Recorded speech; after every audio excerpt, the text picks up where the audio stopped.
Hello বন্ধু, যারা যেসব বন্ধু সদ্য পড়াশোনা শেষ করেছেন, কোনো একটি এন্টারপ্রেনিয়রশিপ আইডিয়া নিয়ে কাজ করার কথা ভাবছেন, তাদের জন্য আজকের ভিডিওটি একদম বেফিটিং। আপনি এই ভিডিওটির শুরু থেকে শেষ পর্যন্ত যদি দেখেন, তাহলে আপনার সম্ভাব্য যে এন্টারপ্রেনিয়রশিপ আইডিয়া রয়েছে সেটিতে আপনি অনেক বেশি দক্ষভাবে ভাবতে পারবেন, চিন্তা করতে পারবেন এবং কাজে লাগাতে পারবেন। বন্ধুরা, প্যাশনেট স্পিরিটের অনেকগুলো ভিডিওতে আমি বিজনেস প্ল্যান নিয়ে কথা বলেছি, মার্কেট অ্যাসেসমেন্ট নিয়ে কথা বলেছি, কেন মার্কেট অ্যাসেসমেন্ট করতে হয়, কিভাবে মার্কেট অ্যাসেসমেন্ট করতে হয়, এই ধরনের পয়েন্টগুলো আমি কভার করেছি। এর সাথে আপনি আপনার নতুন ব্যবসাতে আপনার প্রোডাক্টের কস্টিং কিভাবে করবেন, প্রাইসিং কিভাবে করবেন, এই বিষয়গুলো কিন্তু আমি আমার অন্য ভিডিওগুলোতে শেয়ার করেছি। ভালো লাগলে আপনি কৌতূহলী হলে প্যাশনেট স্পিরিটের এই প্রোডাক্ট কস্টিং, বিজনেস প্ল্যানিং এবং মার্কেট অ্যাসেসমেন্ট রিলেটেড যে ভিডিওগুলো রয়েছে সেই ভিডিওগুলো দেখে আসার অনুরোধ রইল। আজকের ভিডিওটি শেষ পর্যন্ত দেখবেন, এটি খুব ইম্পর্টেন্ট এবং এই পয়েন্টটি আমরা অনেকেই ব্যবসা শুরু করার সময় মিস করে যাই, কিন্তু এটি আমার মনে হয় আপনার জন্য অনেক ইম্পর্টেন্ট একটি ইন্টারেস্টিং ভিডিও হতে চলেছে। আপনার নোটবুকটি সাথে নিয়ে নিন, কারণ আপনি যদি একটি ব্যবসায় কাজ শুরু করতে চান তাহলে আইডিয়া কেবল মাথায় নিয়ে ঘুরলে হবে না, এটিকে রিয়ালিটিতে রূপ নিতে হলে আপনার নোটস নিতে হবে এবং এই নোটসগুলোর কাছে বারবার ফিরে আসতে হবে। তো বন্ধুরা, চলে যাই আজকের টপিকে।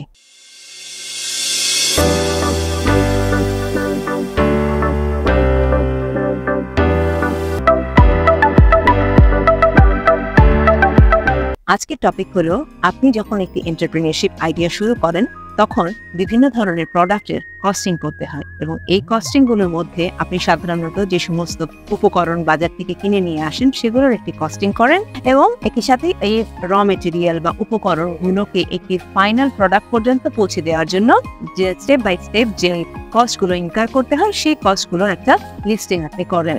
কিন্তু আমাদের অনেকেই একটি খুব গুরুত্বপূর্ণ পার্টকে মিস করে যায়, সেটি হচ্ছে ওভারহেড এক্সপেন্স। এই ওভারহেড এক্সপেন্সের মধ্যে আসলে কি পড়ে?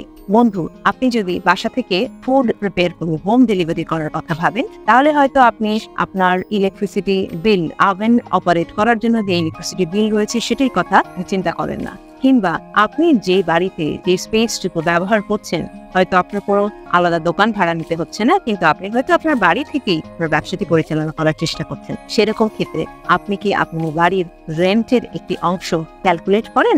এই ধরনের যে এক্সপেন্সগুলো, এগুলোকে বলে ওভারহেড এক্সপেন্স। আমার রেগুলার ভিডিওর যে format what, why and how, তার মধ্যে হোয়াটের উত্তর দিতে হলে বলতে হয় যে আপনার ব্যবসাতে একটি প্রোডাক্টকে প্রডিউস করার জন্য যে সরাসরি যুক্ত নয় এমন যেই ঘটনাগুলো রয়েছে, সেই ঘটনাগুলোর জন্য যে কস্ট আপনাকে ইনকার করতে হয় সেগুলো প্রত্যেকটাই হচ্ছে ওভারহেড কস্ট। এই ওভারহেড কস্টের কতগুলো ভিন্ন টাইপ রয়েছে, যেমন রয়েছে অ্যাডমিনিস্ট্রেটিভ কস্ট, যেমন হয়েছে ফাইন্যান্সিয়াল কস্ট, যেমন আছে প্রোডাকশন ওভারহেড, তেমনি আছে সেলিং ওভারহেড।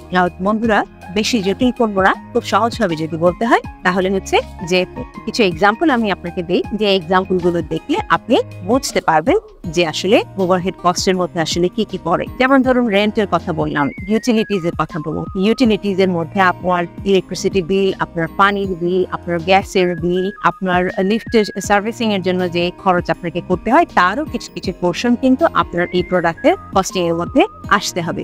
এর বাইরে রয়েছে স্যালারিজ। আপনি নিশ্চয়ই একা আপনার ব্যবসাটিকে সময় পরিচালনা করতে পারবেন না। যখন ব্যবসার আকৃতি একটু বড় হতে শুরু করবে, নিশ্চয়ই আপনাকে কিছু না কিছু সাপোর্টের সাহায্য নিতে হবে, কিছু হেল্পিং হ্যান্ড আপনার লাগবে। এই মানুষগুলোকে আপনি যে স্যালারি দেবেন সেই স্যালারিও কিন্তু আপনার ওভারহেড কস্টের মধ্যেই পড়ে।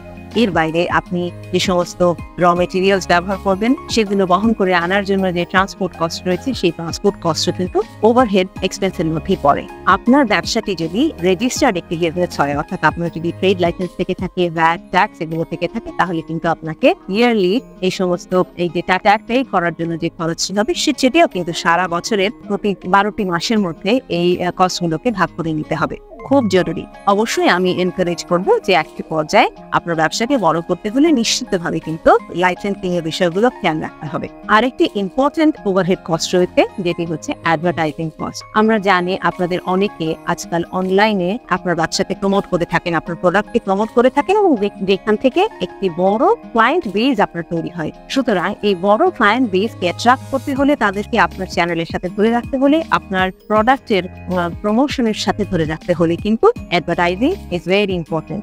এই ধরনের অ্যাডভার্টাইজিং এর জন্য অনলাইন হোক, অফলাইন হোক, পোস্টার হোক, এই সমস্ত প্রত্যেকটি ক্ষেত্রেই কিন্তু কিছু কিছু খরচ হয়। এই খরচগুলো কিন্তু আপনার ওভারহেড কস্টের মধ্যেই ইনক্লুডেড হবে। এবারে আসি ওয়াইতে। কেন আপনি ওভারহেড কস্টকে এত গুরুত্ব দিবেন? ওভারহেড কস্টকে গুরুত্ব দেওয়ার সবচেয়ে বড় কারণ সেটি হচ্ছে আপনি যখন আপনার প্রোডাক্টের কস্টিং করছেন, আপনার প্রোডাক্টের প্রাইসিং এ যখন যাচ্ছেন, তখন যাতে আপনি আপনার দৈনন্দিন এই ব্যবসার সাথে জড়িত যে খরচগুলো রয়েছে সেই খরচগুলো কোনোটিকে মিস না করেন। অর্থাৎ আপনি যখন যতটা সুদক্ষভাবে আপনি আপনার কস্টিংটি করতে পারবেন এবং প্রত্যেকটি রিলেটেড কস্টকে আপনি ইনক্লুড করতে পারবেন, ততই দেখবেন আপনার কস্টিং এবং তার পরবর্তী প্রাইসিংটি খুব সহজ হয়ে যাবে। সুতরাং আপনাকে ভালো মুনাফা করতে হলে আপনাকে সুদক্ষভাবে ওভারহেড কস্টিংটি করতে জানতে হবে। দ্বিতীয় যে বিষয়টি সেটি হচ্ছে যে আপনি যেন কোনো লসের সম্মুখীন না হইতেন। এমন হলো আপনি শুধু খাবারের ডেলিভারি করার জন্য বাজার থেকে শাকসবজি, মাংস, চাল, ডাল এই সমস্ত কেনার জন্য যে টাকাটা খরচ করছেন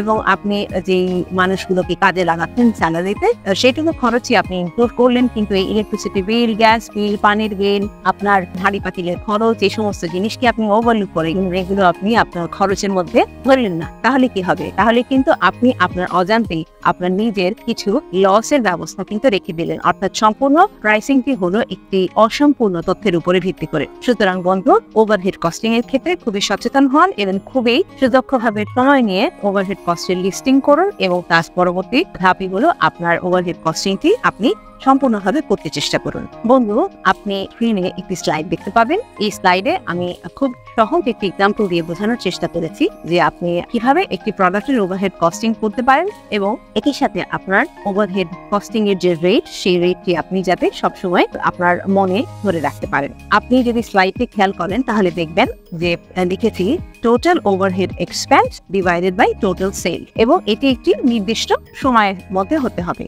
এখন বন্ধু, আপনার প্রোডাক্টের উপর ডিপেন্ড করবে যে আপনি এটি মান্থলি বেসিসে করবেন নাকি অ্যানুয়াল বেসিসে করবেন। তো আমি এই উদাহরণের জন্য ধরে নিতে যে আপনি মান্থলি বেসিসে করলেন, অর্থাৎ আপনি আপনার টোটাল যে সমস্ত এক্সপেন্স রয়েছে সেই এক্সপেন্স গুলোকে এক মাসে সবগুলো এক্সপেন্সকে যোগ করে নিয়ে ভাগ করবেন টোটাল সেল দিয়ে। অর্থাৎ ওই এক মাসে আপনি কত টাকা সেল করেছেন তার উপরে ভিত্তি করে আপনি আপনার ওভারহেড এক্সপেন্সের রেটটি জানতে পারবেন। 100 দিয়ে গুণ করলে এই পার্সেন্টেজটি বের হয়ে যাবে। উদাহরণটি ভালো করে দেখুন এবং আপনি চাইলে নিজেও একটু এক্সারসাইজ করে দেখতে পারেন যে আপনার এই যে ব্যবসা, সেই ব্যবসায় আসলে ওভারহেড কস্টিং এর রেট আপনি কত রাখছেন।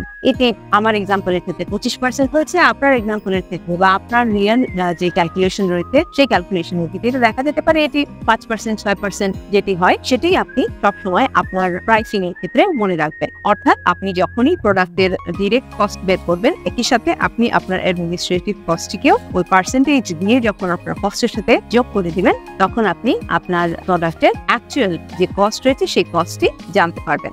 এর উপরে অবশ্যই আপনি যত পার্সেন্ট মুনাফা করতে চান তত পার্সেন্ট মুনাফা অ্যাপ্লাই করে আপনি আপনার প্রোডাক্টের প্রাইসিং ফিক্স করবেন। এক্ষেত্রে আমার পরামর্শ থাকবে যে আপনি বাজারের কম্পিটিটিভনেসটি সবসময় মাথায় রাখবেন। আপনি যদি অ্যাফোর্ডেবল লিমিটের বাইরে, অর্থাৎ মানুষের ক্রয় ক্ষমতার বাইরে একটি প্রোডাক্ট প্রাইসিং করে রেখে দেন, তাহলে কিন্তু আপনার ক্লায়েন্ট বেস ছোট হয়ে আসে। অবশ্যই কোনো প্রোডাক্টের ক্ষেত্রে হয়তোবা সেই কৌশল কাজে লাগতে পারে, কিন্তু আপনার প্রোডাক্টের উপরে ভিত্তি করে আপনাকে সিদ্ধান্ত নিতে হবে যে আপনি কত পার্সেন্ট মুনাফা রেখে আপনার ব্যবসাতে আপনার প্রোডাক্টের প্রাইসিং করতে চান। তো বন্ধু, আজকে ওভারহেড কস্টিং এর উপরে এইটুকুই। আমার পরবর্তী ভিডিওতে আপনি ওভারহেড কস্টিং নিয়ে আরো কিছু ইম্পর্টেন্ট তথ্য জানতে পারবেন। আমি স্পেসিফিক্যালি কভার করতে চেষ্টা করবো যে ওভারহেড কস্টিংকে কি করে কমিয়ে রাখা যায়, কারণ ওভারহেড কস্ট অনেক সময় দেখা যায় যে আপনার প্রোডাক্টের অন্য যে সমস্ত কস্ট রয়েছে, যে ডাইরেক্ট কস্ট গুলো রয়েছে সেগুলোর থেকে অনেক বেশি হাইলি ডিমান্ডিং হতে, এবং যার কারণে আপনি আপনার প্রোডাক্টের কম্পিটিটিভনেসকে ধরে রাখতে পারেন না। তাদের খুব ইম্পর্টেন্ট একটি ভিডিও হবে ওভারহেড কি করে রিডিউস করতে পারেন সেই বিষয়টিকে গাইড করার জন্য। তো বন্ধু, দেখা হবে পরের ভিডিওতে। Be passionate, be positive. ভালো থাকবেন বন্ধুরা, বাই।